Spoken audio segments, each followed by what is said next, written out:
You're listening to the Nerd to Know Media Network. Join us at nerdtoknowmedia.com.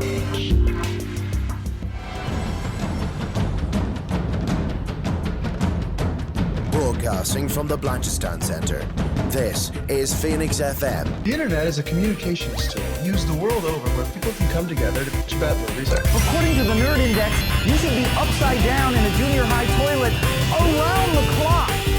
This is We're going live! Time goes in, time goes out. Never miscommunication. It's over 9,000! My name is Foxy. The balls are in there.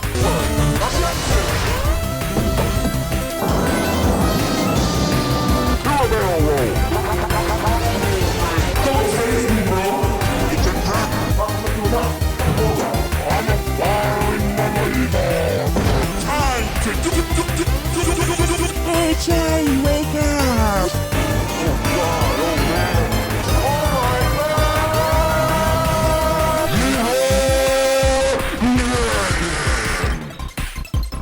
Hello, and welcome to this week's edition of the Nerd to Know Basis Show, airing on Phoenix 92.5 FM and all those wonderful places on the internet. I am Cian, and with me this week is...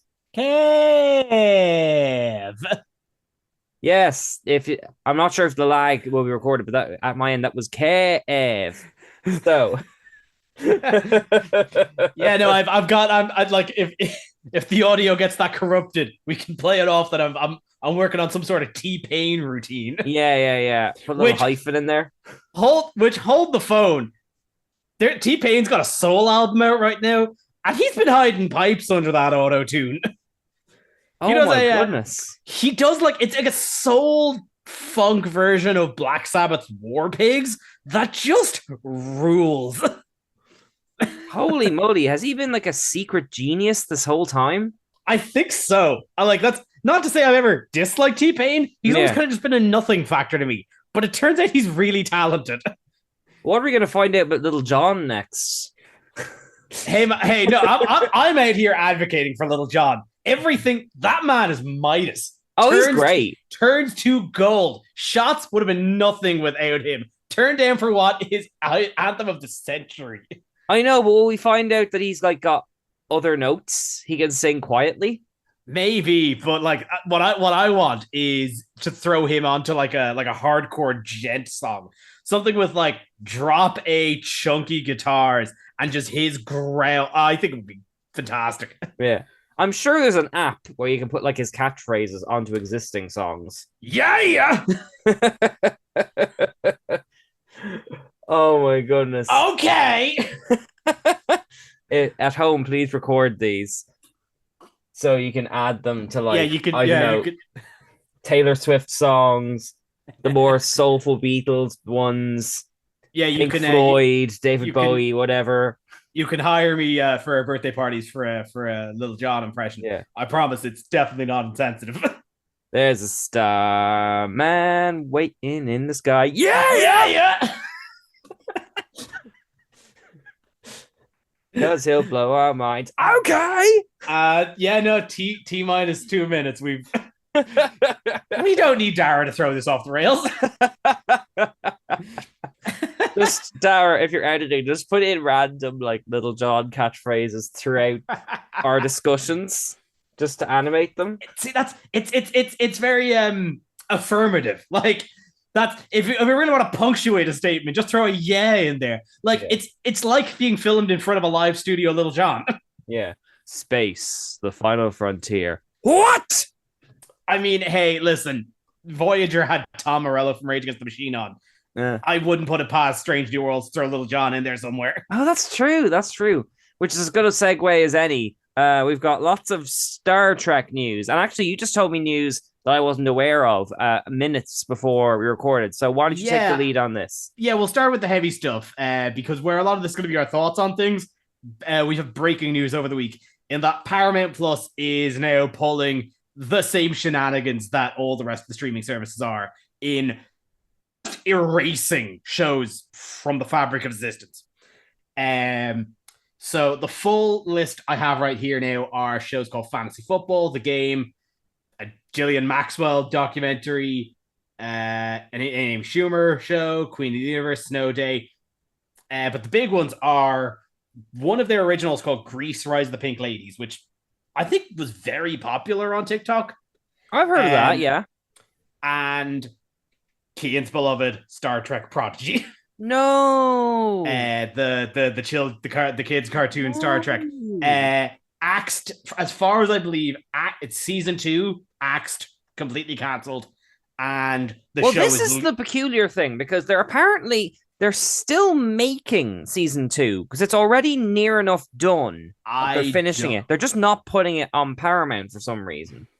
Taking away season 1. I think they're trying to hope that, like the way Picard ended up on Prime Video, they're just going to try and sell it somewhere else or something. They might syndicate it like on network TV. Yeah, because like it did have a joint deal with Nickelodeon as well, which could muddy the waters a bit. But yeah, well, no, Nickelodeon is Paramount. That is the same company. I did not know that. Yeah, no, Nickelodeon, Paramount's the parent company. That's why Paramount Plus has all the Nickelodeon shows. Oh, that explains. Oh, so that means Hey Arnold's on there, does it? I think so. Nearly so. Oh, I've got my night sorted then. Lovely. But yeah, like it's a running trend now. Obviously, HBO Max was the big one in purging pretty much all of its animated series.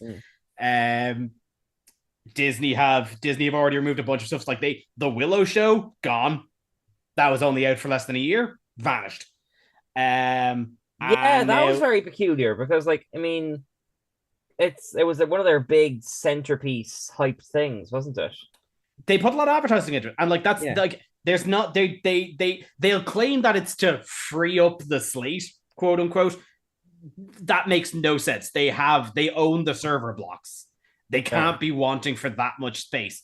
The big theory is that they weren't the breakout successes they hoped, and they don't want to pay the residuals to the crew that worked on them. That's the theory. And I mean, considering the landscape that we're in, with obviously the Writers Guild of America is still on strike. We talked about that story about a month ago. That's still ongoing. And there's big rumors yet to be confirmed that the Actors Guild of America now they have voted in favor of a strike. Right. But have yet to take strike actions, but start of July, action is looking to be taken. So like this is all kind of brewing into the companies are holding their fists tight and the workers are walking out. So this is what this says to me is now there's going to be like an arms race to see who can develop either script writing AI or actor generating AI, because they both exist in kind of funky stages. Well, I mean, they're not entirely convincing at the moment. Well, script writing AI is there. ChatGPT can make a script. Quality is dubious, but they can put words in the right order, but they can't make a good script. Yeah, but that's all the companies are looking for right now because they can't pay their writers, or don't want to, should I say. So yeah, that's it. It really is like it is a standoff now. And like that's it obviously the workers are suffering from it, but it's also now leading to bad consumer product. In what respects? Like, well, I mean, shows people like are vanishing from existence. Oh, in that sense. I don't mean the writing sense. Yeah. Well, that too. We've still yet to really see the results of this. But we are going, like, over the next year, we're going to see things that would have been beloved properties that are going to be terrible. It's funny actually, because it's kind of like we're going back to like the 1960s where things were you recorded on these discs that were like, the size of a table, and basically they had to be taped over. So loads of Doctor Who's and I Love Lucy's and famous newscasts are just gone. It's bizarre in this information age that we are now coming full circle back to where that started. Like, well, I mean, we do have one avenue now that we didn't have in the 60s, or at least was not nearly as easy as it was in the 60s, as piracy. Like, like in the 60s, they did just record things using microphones and telesnaps and stuff. That's what I'm saying. I'm not saying like there are similarities. Like, yeah, I'm not saying obviously the 60s didn't have pirates. Of course they did. But it's obviously much easier now. And anybody with any sort of know-how on how the internet works can still find these series, just not through the dedicated streaming platform that created them, which is kind of ironic. Yeah. So, yeah, Star Trek Prodigy will still exist somewhere in the depths of a torrent website, but the company that made it won't acknowledge it anymore. Will they not even release them on DVD, do you think? Or probably not. Like, that's a lot of streaming services don't go for physical media anymore because what's the cost property? Like, it would cost them more to make a Blu-ray. No, but like with a specialty thing like Star Trek, like people buy these things and put them on their shelves and get actors to sign them and have special editions. Like, that's a lucrative market in and of itself, even accounting for streaming, you know? But to a logical person, yes, that makes sense. To a business person in a Chrome office, the big they'll sell is just not enough for them. Okay. And that's a shame. So yeah, no, we're in for a rocky old world of media consumption over the next year or so. But I think enough of the doom and gloom. Let's talk about the shows that we actually do have, and at least I feel bad writers. Talking about Strange New Worlds now because I really like it. Well, I mean, Strange New Worlds is obviously coming from a place of genuine dedication and love, because Strange New Worlds is really good, isn't it? I keep telling really people, and they're like, "Oh yeah, sure, whatever." And no, it's great. Like, yeah, no, I'm up to date now as well, and I am blown away. It is as classical Star Trek as anyone could ask for. Yeah, it's got a very nice like balance of like the 60s feel without being too twee about it. It's still got modern writing sensibilities. It's just got the wonderment and sort of feeling of adventure. Yeah, like those early Star Treks had. It has the lightheartedness that things like Picard and Discovery were lacking. And like, for better or worse, like I do like Discovery because it was going for that grounded golden era prestige sci-fi. Like that was what it was aiming for, and it achieved that. Yeah. This is contrasting that now by having this fun, adventurous mood where, yes, we can explore different planets and different cultures, but we can have an episode where Spock Freaky Fridays with his wife. And it's a delight. Yeah, and it's got, like, the characters are great, but it knows how to utilize them really well, if you know what I mean. Yeah. Like just to go, because this is I'm glad you brought the Spock Freaky Friday thing up, because it says a lot of things about Strange New Worlds. One, it is religiously faithful to the original show without being obnoxious about it. It is canon that Spock has a fiance in one episode, and then she disappears forever for reasons of plot in Amok Time. And they've committed to it as a full character thing and made a love triangle out of it.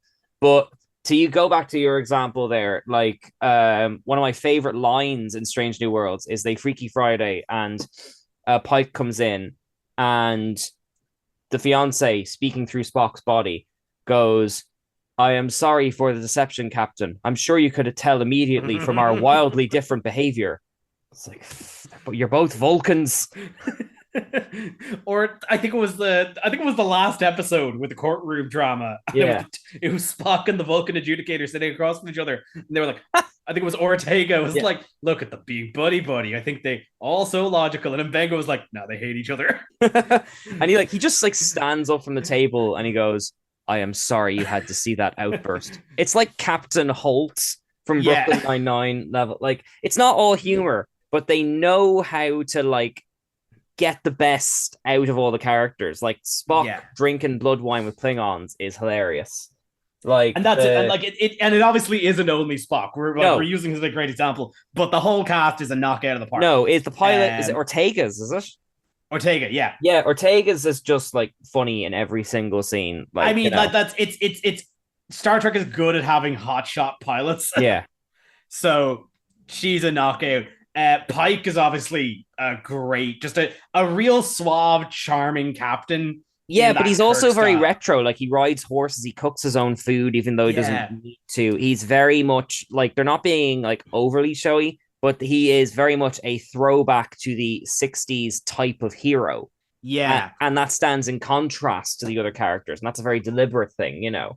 And like obviously it's easy to say, yeah, they know the classical characters because you have a blueprint for a lot of them from the original series. But the original characters are also great. Yeah, but like even like Dr. Mbenga was like, I think he was only in like one episode of the original show. Oh, I didn't even know he turned was. him into a fully fleshed out character. Like, I thought he was an original. Okay. I mean, he's original in basically in the sense that he was only like one blue shirt in one episode of the original show. Like he's been fleshed out a lot more here. Like, you know, same with like Nurse Chapel was like, everyone seems to forget Nurse Chapel was like part of the original crew for some reason. Yeah. And here she's kind of getting her due and they're really diving into, because there's always that attraction between her and Spock, which for some reason history has just forgotten about. And in the newer films, they replaced with Uhura. So like, it's nice to have that dynamic there. Like, you know, I'm struggling with the names of the characters, but the blind Andorian engineer is Hammer. Yeah. But and then like I think like probably the biggest, the most prominent like original character is probably Laan Noonien Singh, who will be at Comic-Con in August, the Dublin Comic-Con. Really? Yeah. I did not know that. Yeah. But yeah, like there's obviously a lot of intrigue throwing the name Noonien Singh into something. Yeah, there's gonna be questions asked. That's it. And then it's actually kind of a double bluff because we find out stuff about number one. I got still call number one. The Una character, played by Rebecca Romaine, who's a much better actor than I think she gets credit for. Like, you know, they've got all these layers to the characters, and that means that when they throw a grenade in the room, like the Renaissance character episode, like, you know, it's great crack because like they're such great characters, you can just have fun with it, you know. Yeah, and like it's taking such just wild swings with John. Like it's taking the episodic nature that like classical Star Trek has, and it's just going ham with it. Because you'll have, a comedy episode like the Freaky Friday one. You'll have like the big fantastical one where Mbenga gets caught up in his daughter's story. That classic medieval one. Or then they'll just do Alien. Yes. Full horror Alien with the Gorn. That's exactly it. And like, it's funny. I remember seeing a meme ages ago during like the early episodes of Picard, where it's like, it's a SpongeBob template of Squidward putting flowers on a grave, and the grave says "fun filler episodes of Star Trek" written on it. And it's all here, and they're all the more memorable ones, frankly. Yeah, no, I am like I'm glad it is weekly. I'm enjoying as is kind of the running joke we've had. The only people that have watched all this Star Trek are you, me, and my dad. Yeah. Well, for a while it was just me and your dad. Let's be honest. I was slow on the uptake. So it is. I'm glad of having that experience of seeing him the next day after that episode and be like breaking it down. I just talk as like, oh, they're really interesting. I wonder what they're going to do next with obviously all of this information. I am delighted by it. I think it is what I have wanted a new Star Trek to be since this Renaissance. Yeah. Kicked off. No, I completely. Go on, sorry. No, I was saying like I'm actually finally making my way through all of it. Well, that's just it. And like, it's nice because actually just before I started recording, my wife said it's lovely to see ads for Strange New Worlds on the side of buses in Dublin. Because for a long while, it felt like Star Trek was from like, whatever about its quality, from Discovery to like, Lower Decks and that kind of stuff. It just felt like it wasn't escaping a niche market. It felt like it was relying a lot on what people knew. So it's nice to actually see it get popular. And I'm sure Picard's third season, which was excellent, had no small part in breaking out of that. But it's still great to see. I have been approving of most of New Era Star, but it's really nice to see people excited about it again. I get that same feeling when I see people excited about the new coming Doctor Who series. It's nice that it's not just in a little sub community, you know? Yeah. Like it's nice having one of these kind of media revivals where I'm not already where like there's been so much of it and I'm not already exhausted by it. Yeah. Like I am with Star Wars and Marvel. So that's like it's been a treat. And even when it's at its lowest, it's been a joy. Can we talk about Picard season 2? I was wondering if that was your segue. Yeah. So holy hell. Just to put this in context, as you say, you've been kind of catching up. So you're making your way. You haven't seen the new season of Picard. I'm watching making it fresh. I'm ticking through season 3, but I won't say anything about it. Right. Because I'm still about halfway. I see what they're doing. So far, I'm leaning positive on it. But season 2 is this weird, just kind of bottle in and of itself of absolute confusion and confrontation. Yeah, it's the how do we film in COVID season.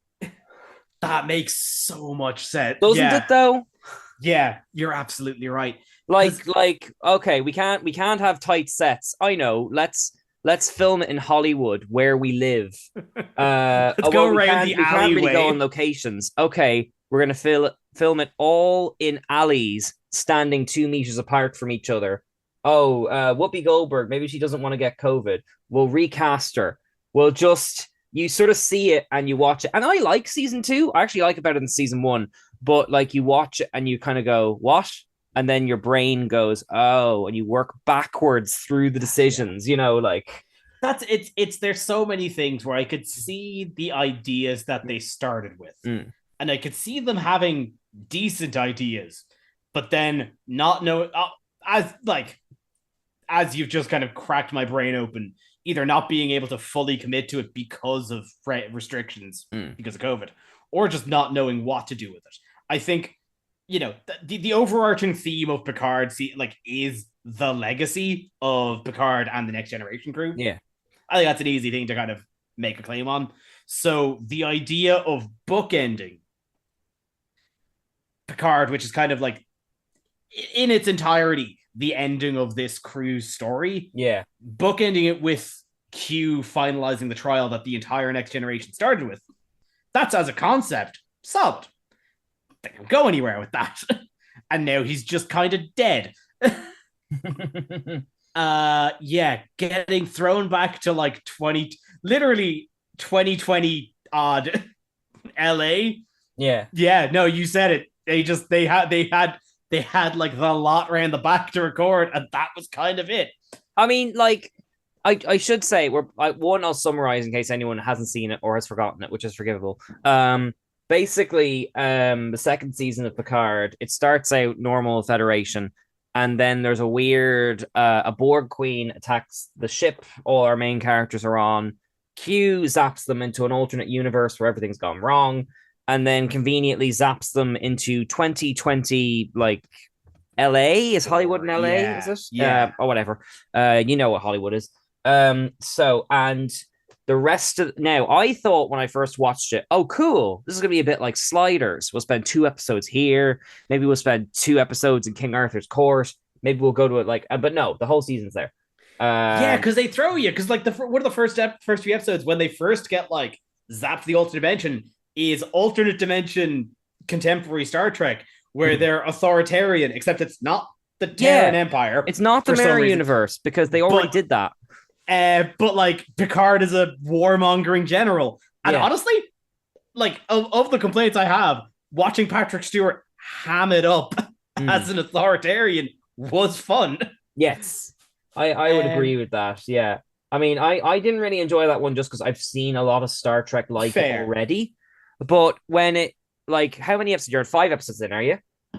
I'm finished season 2. Oh, you're finished it. Okay, because there is a precedent in many ways to do 2020, contemporary Star Trek, because you've got the movie about the whales, which is my favorite. Oh, perfect. You've got, and they actually bring back the guy with the speaker boombox for that to reference that.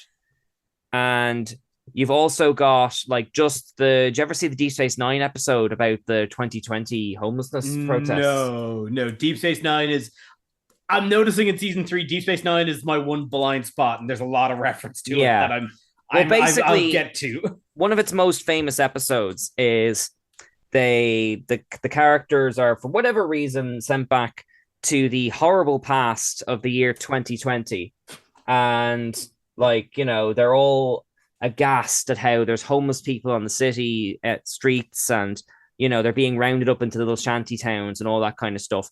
And basically Cisco ends up taking the place of this guy called Gabriel Bell, who was a famous protester who died and inspired society to become better. Inconveniently for us, but conveniently for Star Trek, society has kind of gone that way. So actually doing a Star Trek in 2020 in that setting, since we've lived down to the 90s expectations of ourselves, is quite clever. And they reference it a little bit, but they don't commit to it though. It doesn't really comment on it. Yeah, it doesn't do anything with that. That is kind of the problem, which is that with season 2, because after 6 or 7 episodes, and obviously there is like a payoff. I like the Dr. Sung stuff, and I like the Borg stuff, and all of the Cardancy stuff. The Dr. Sung stuff. I didn't because I didn't see. It really felt like just we got Brent Spiner. What do we do with him? It felt like a haphazard link to the previous season with I can't remember with the other Dr. Sung. And the android Data's daughter. Yeah. Well, there is a slight precedent set for it, because in Enterprise, which is the prequel to the original show, not to be confused with Strange New Worlds or Discovery, which are also prequels, earliest prequel. Anyway, there is a story arc in Enterprise where a Dr. Sung has built some Khan clones out of their DNA. So setting that up here in the present, okay, yeah, joining my dots. I connected it to that. Like they're very explicit about that. But I do get what you mean. It did feel like we don't have enough ringers in this season. Let's draft someone in like. It also doesn't help that the last scene of his entire story is his whole life's work has been wiped. His daughter leaves him. He's at the lowest point. He opens a drawer and pulls out a classified document that just says Khan. Yeah. What do you mean? What? That's the bizarre thing that Star Trek refuses to deal with, which is that, are you aware that like in the original show, it's part of their canon that there was World War III happened in the 1990s, and Khan came from that and then got booted into space. And now Star Trek has to kind of awkwardly ignore it, even though it's the origin of their most famous character. Because like they go to the 1990s. Sarah Silverman is there. Like, and no one just like talks about it. And now we're 20 years out of the 90s. They're just kind of pretending. I wonder if they're trying to wrap, because I'm noticing that between Strange New Worlds and Picard, there's been a lot of talk of the eugenics wars, and that happened in the 90s. Yeah, human alteration. I think they're kind of trying to just spin that all together, in that there was like a lot of hullabaloo about kind of human genetics implementation, and they're kind of making that be because obviously Khan would fully fill into that role. Yeah. Well, they did. They in the first episode of Strange New Worlds, they do say it. They show, and I'm air quoting for audio, footage of the World War III to kind of win over the aliens in the first. So like it is still canon. It's just whenever we go near it, we just don't talk about it. It's very strange. Canon. Yeah. Because like they do want to keep it, but they don't want to actually go there. It's very peculiar. Yeah. But this kind of gets at the heart of the season 2 thing. I don't think it's bad. I quite like the Picard family stuff. And it was nice, like, because season 3 doesn't have it, it was nice that, spoilers, obviously, Wesley, Guinan, and Q got a little send-off. Because they're the missing ones from that season, you know? If you're taking it collectively. I don't know. I found it to be a very clumsy just meander of a season that Oh, look, I had to review I would it week to week, and I had nothing to say. that like I would actually encourage people to watch if they're watching Star Trek because I was never bored. Yeah. Like this is a show that like kept me guessing. I had no idea where it was gonna go. It was just I always found it bad. Yeah. Like Um, it's and it should be pointed out that season 3 ignores quite a lot of important things about season well, I mean, 2. that's the thing is as well. Like it bookended itself. Mm. Like the entire season takes place in a either alternate timeline or Yeah. in the past. So it doesn't really, and like the entire thing is getting it back to where the start of the season starts. So the Yes. only thing it has to contend with is there's a Borg ship that hangs around that nebula that I guess is just part of the Federation now. But we could talk about that. Yeah, I mean the hand waving away thing is that you've seen season 3, have you? Parts. I'm about halfway through. Okay.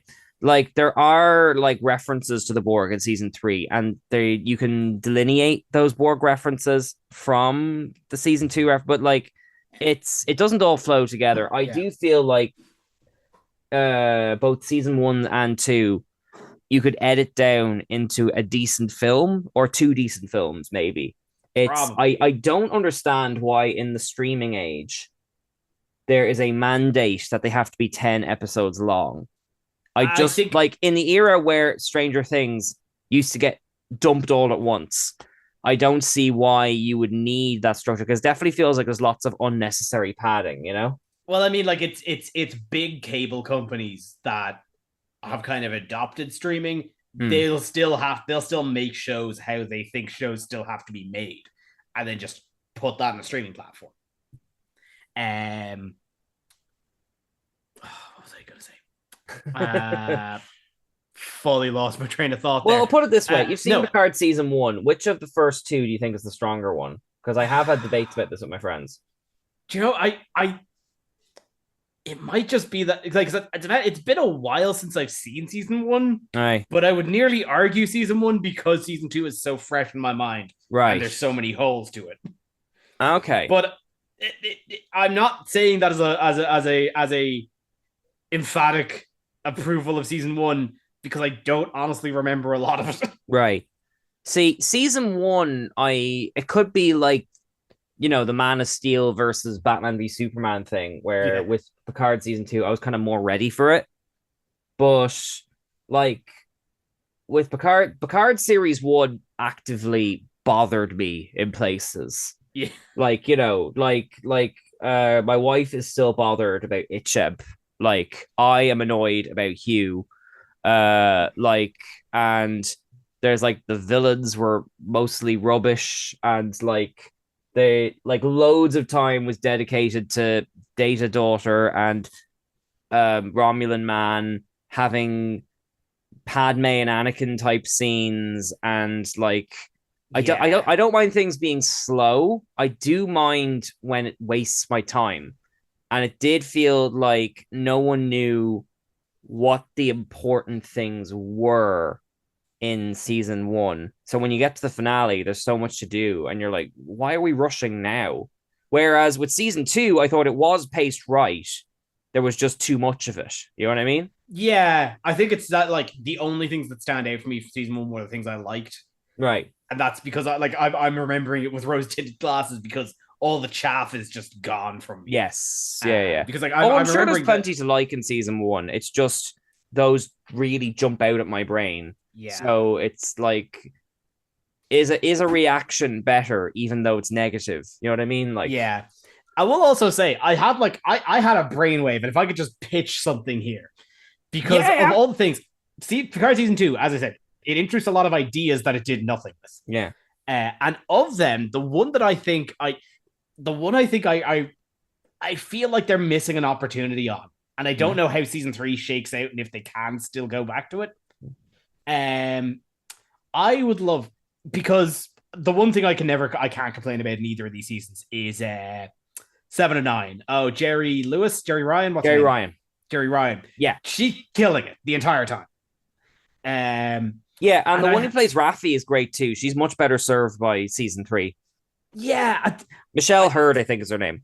I will say I could not gel with pretty much any of the new cast. Right. None of them did anything for me. I And liked all the of their Elfin characters. Romulan character, but they ditched him pretty quickly. Yeah, no, all of them seemed confused and kind of out of place. Yeah. And just didn't even gel with Picard. And also, listen, Patrick Stewart's still doing well. He is very old.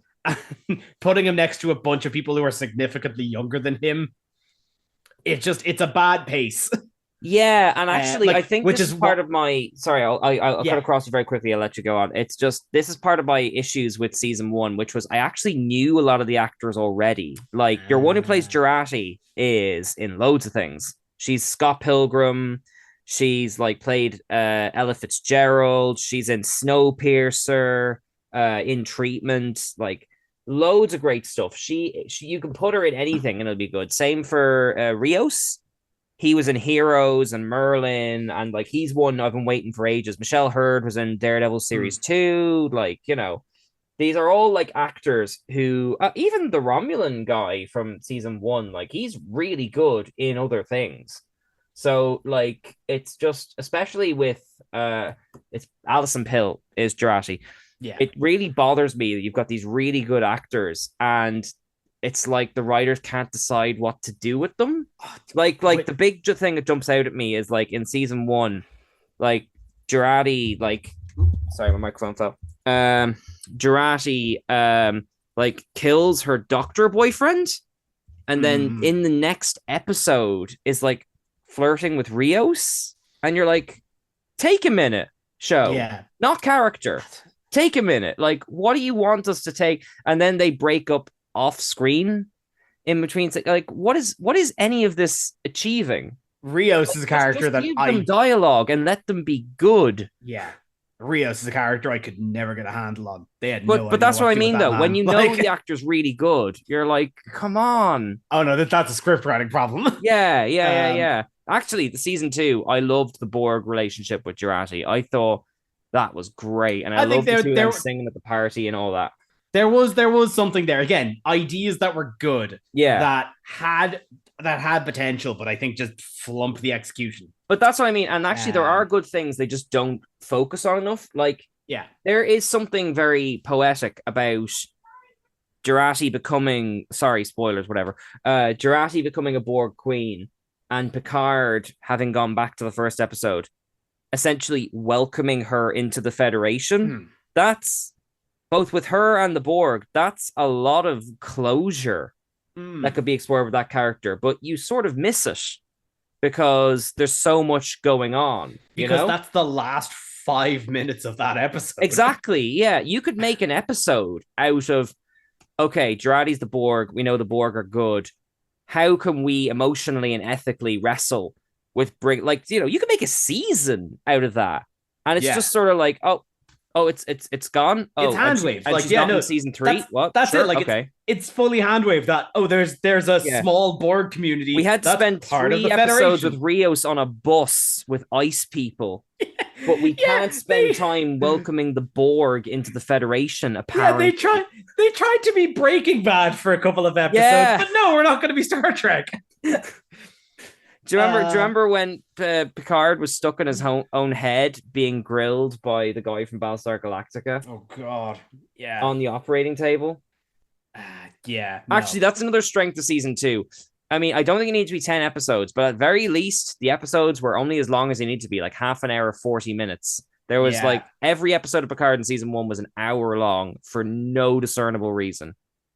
Just let it be on the binge. Just let it be as long as it needs to be. Yeah. Anyway, sorry, we spiraled off there. Anyway, my is closure for us. This is therapy. My script pitch, because I think because seasons 1 and 2 introduced the idea of Defenders Rangers, and 7 and 9, which is a good idea. Yeah, having splintered off, and I think it presented an opportunity that Star Trek really hasn't divulged in is Federation space from a non-Federation angle. I've been begging for this for ages. Tell me more. So, like, literally, I think having a recognizable character, a fan favorite, and Jerry Lewis, Ryan. I don't know why I keep getting that mixed up. Jerry Lewis is like a piano player, probably. Jerry Ryan, I think like Jerry Ryan could easily lead Yeah. a season on her own. Yeah. I think she could absolutely hammer that down. So, as I said, I haven't finished season 3. I don't know how that shakes it because I know she's in Starfleet around the start of that. But I think a Jerry Ryan, like a 7 of 9 Fenris Ranger show where, you know, she just travels like among Federation space. Yeah, it's dealing- like because- he's like a sheriff, like the Mandalorian or something. Yeah. And it means that we get to explore these cultures, the likes, even like, you know, the simple, even the basic ones like Klingons, Vulcans, Romulans.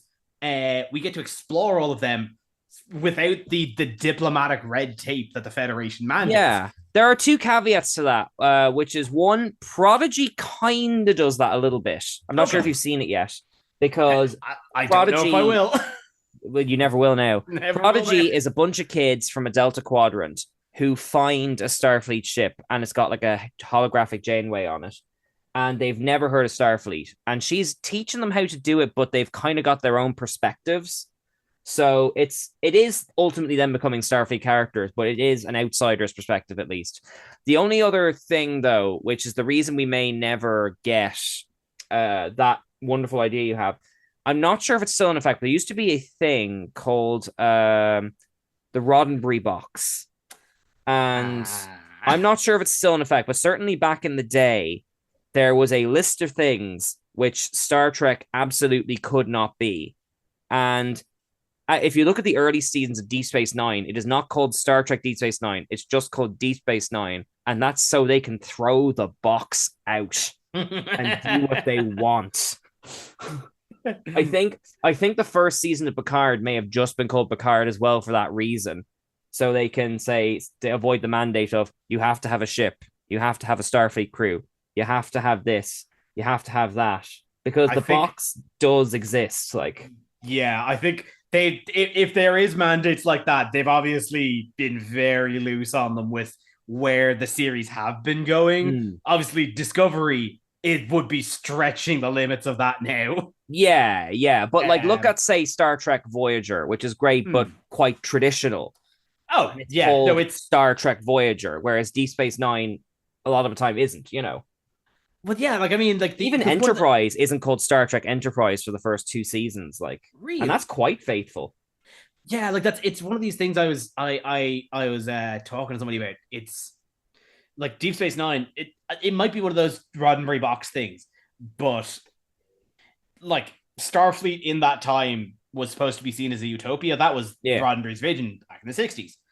And so the idea of interpersonal conflict on a societal scale was kind of supposed to be null and void. Yeah.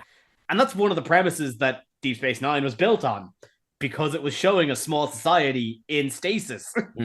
Well, that's because I've attended a few like Star Trek era things and that kind of stuff where we meet the actors and stuff. And Michael Dorn at one of these things did say that one of his like early strong episodes was one in season 3 of The Next Generation, where there's a kid, his mum dies, and he goes to the holodeck to sort of work through his emotions.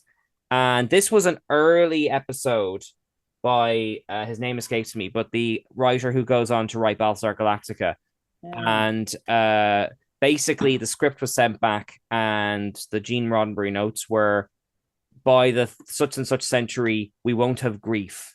I was like, what? We don't have grief? Oh, and we don't have arguments. We don't have conflicts.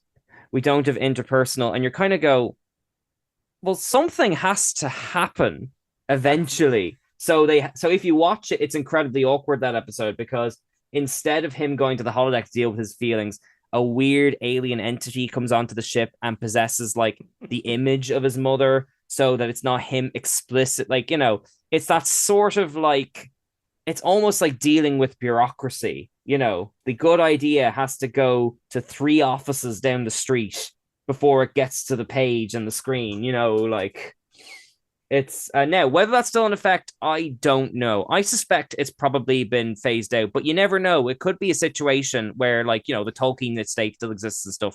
It could be there could be a Roddenberry estate that is still saying you got to have these things. I did see a Roddenberry name on the credits of the most recent Strange New Worlds episode. So there could be something there, you know? I think it's a Eugene Roddenberry, but I don't know. Yeah, but I don't know if like you know how grandson. you have to go to the estate of Sherlock Holmes to get signed off permission to do this, that, and the other. Like some kind of IPs are stricter than others, you know? Oh yeah, like what's the what's the Bond estate is like the Broccoli family. Oh, is that it? Yeah, like, and that's you have to go to this old English family and be like, please, sir, let me do James Bond.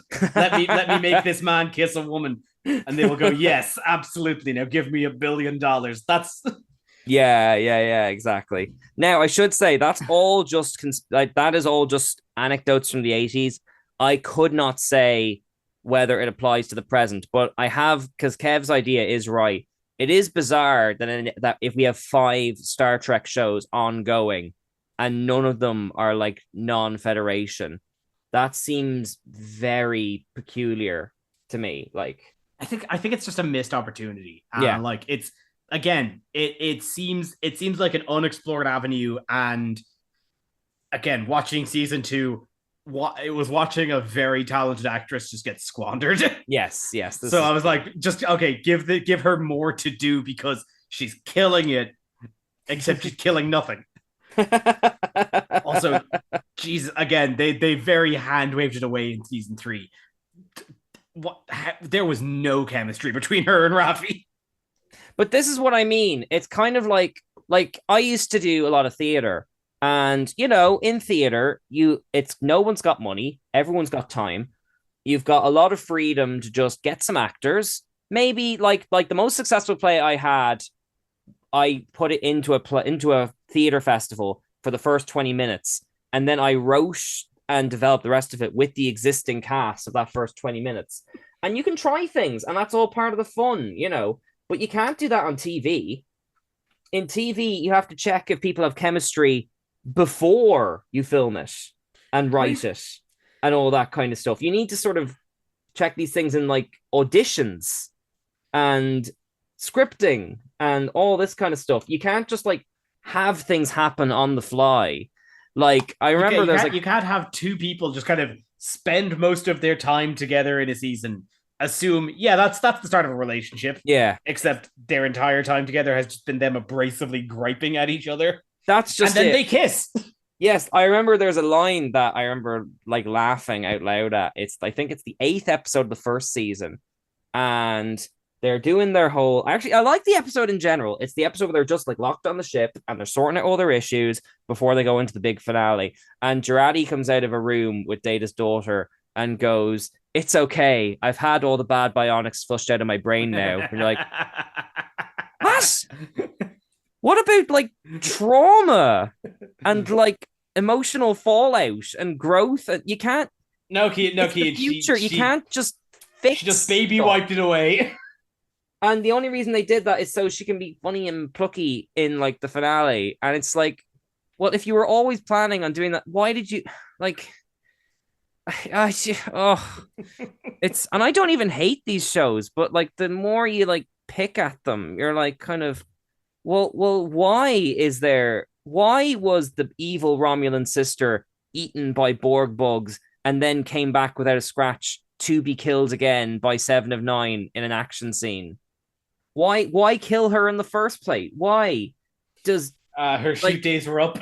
You know what it reminds me of? It's like in drama, we do like this thing where the story circle, where like one person will go, "One day Tim went to the shop to get ice cream," and then an edgy boy will go, "But the ice cream shop was on fire." And then someone will go, "But it's okay because he had a fireproof pitch." Like, that's Picard. No one knows where it's going. Everyone's not even throwing the in their people 2 writing cents. It's, you know what, especially with season 2, it felt like they filmed bits for their show reels and then put a plot on it later. You know what I mean? Like, yeah. Like the party is fun, but pointless. But it does give you that scene of Picard and his ancestor having a lovely, meaningful chat. You know what? Like, until you said it, I forgot that. Exactly. Or like you said, was about like his ancestor. Like that's the plot point. That's it. Or like you said, Breaking Bad, like him being picked up by ice only to be rescued by Seven and Raffi. is kind of pointless, but it gives you the scene where Rios gets to tell an ice guy off. Do you know what I mean?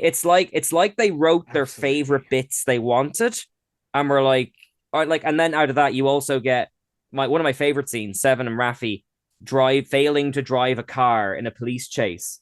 So it's kind of like they had all these bits on the wall, which I know is kind of how TV's written anyway, but they had all these bits and were like, how does these all fit together? We'll figure it out later, you know. We'll cut it in post. And then they never did. Yeah. No, it's again not the worst thing in the world, but you've got that caliber of actor and the music's gorgeous and it looks like a film, and you're kind of like, you know, Microsoft Word is free, not free, but it's the technological limitations are the same everywhere. It should be the easiest thing to fix in theory, you know? And this was at a point in time where they were allegedly paying their writers. Yeah, exactly. Like, and every show seems written by 4 writers. That's 4 grown-ups in a room, one of whom should say, hang on, what is the story? Why are we spending an episode with Guinan and Picard being interviewed by an FBI man we never met, who saw an alien when he was a kid, and we're overcoming his trauma, and then we'll never see him again? And he spent the entire time bluffing that they're in a black site and they're just not. Yeah, like it's nice. It gives Patrick Stewart a chance to look into the camera and say some meaningful things, but like, what does it do? Why is it here?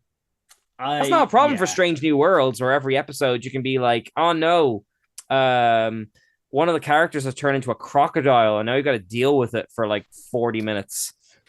Hey, Kian, listen, episode 3 hasn't come out yet. Don't speculate.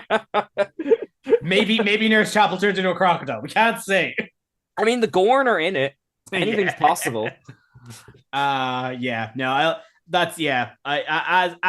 much of a mess as season 2 was, I'm enjoying season 3, and it's like as much as anything else. I don't know if it's just that they're like good friends in real life, or they're just great actors with great chemistry. Yeah, but it's just a blast to see Patrick Stewart next to Jonathan Frakes. They're great fun. I don't want to give too much away, but like the 3rd season manages to find that balance between having every episode be complete and having like all your kind of big showy offy moments, and like they release the characters into it very slowly, so they all get like a nice moment in the sun, you know, so it doesn't feel like anything's squandered. It's done really, really well. Yeah, well, we are very quickly running out of time. I had so many things I wanted to talk about. Well, why did you do this? With gusto. I'll tell you what, let's pretend we were always planning on just doing a full Star Trek episode. Okay, well, how much time do we have left? A minute. Oh, in that case, we won't. All right, so just out of curiosity before we wrap, do you have a favorite show of the new wave of Star Trek things? It is probably Strange New World. Out of all of them, it is the one that just kind of has grabbed me and made me giddy at the thought of watching Star Trek. Yes. As opposed to instead of just, oh, this is something I know and I'm enjoying it. Yes. I think all of the rest of the Star Trek shows have done that to varying levels of effectiveness. But Strange New World is the first one where I'm like, oh no, this is just really good. I would agree with all those points, but I'd give those points to Lower Decks. I knew you were going to say. Which is a show I was incredibly nervous about, and I think it's quietly gotten stronger and stronger, and it's escaped its Rick and Morty-isms into a show that's genuinely moving at points and still quite funny and cinematic. So it's just that, like you said, every time an episode comes out, I look forward to it, and when it's done, I actually go back and rewatch them over, which is something I don't do for a lot of shows. So, like, yeah, I think I like Strange New Worlds is like a close runner-up, but Lower Decks is still my pick of the post there. I'd flip it. Lower Decks is very good and is actively building the Star Trek universe, but it still feels like it's in the shadow of things like Voyager, Next Generation. Well, look, I mean, I'm not sure how much are you aware of the Lower Decks overlap that's coming up in Strange New Worlds? No. Right. I will let you discover that We'll figure that as it out. arrives. But as I said, there's much and more. There's more, obviously, where the Strange New World is actively airing. I'm still catching up on Picard season 3. Hopefully, Discovery season 5 does not completely mess the bed with the writer's strike. Well, I mean, unless if there's outside interference, the last 2 seasons have been great. I have faith they'll stick the landing. You know, if they have paid their writers, we might stick the landing. That's the big concern right now. Yeah, but they've got Doug Jones. It's hard to go wrong with Doug Jones. Always much and more Star Trek, so this will not be the last time we talk about it. Yes. This is, hey Dara, in post, this is what happens when you leave me and Keane alone. Yeah.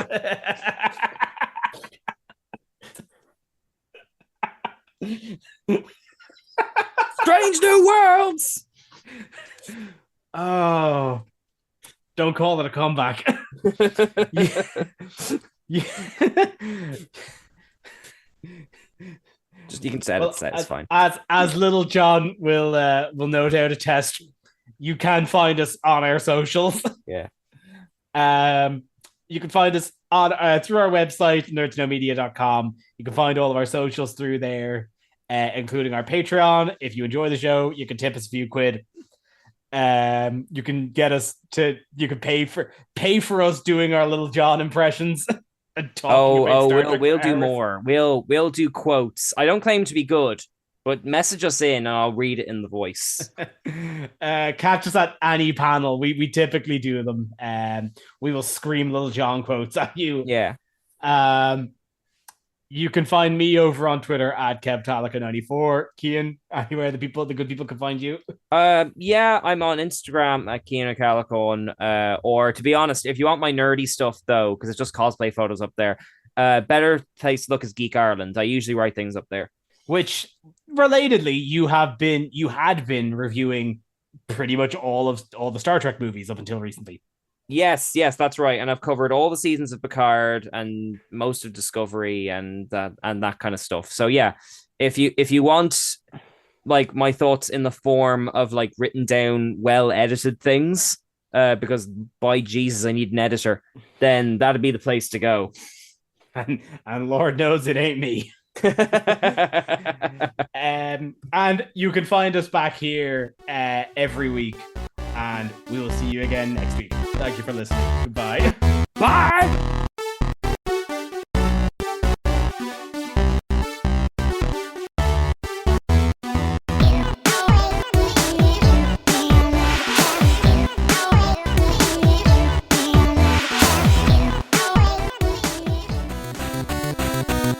Thank you for listening to a Nerd to Know Media production.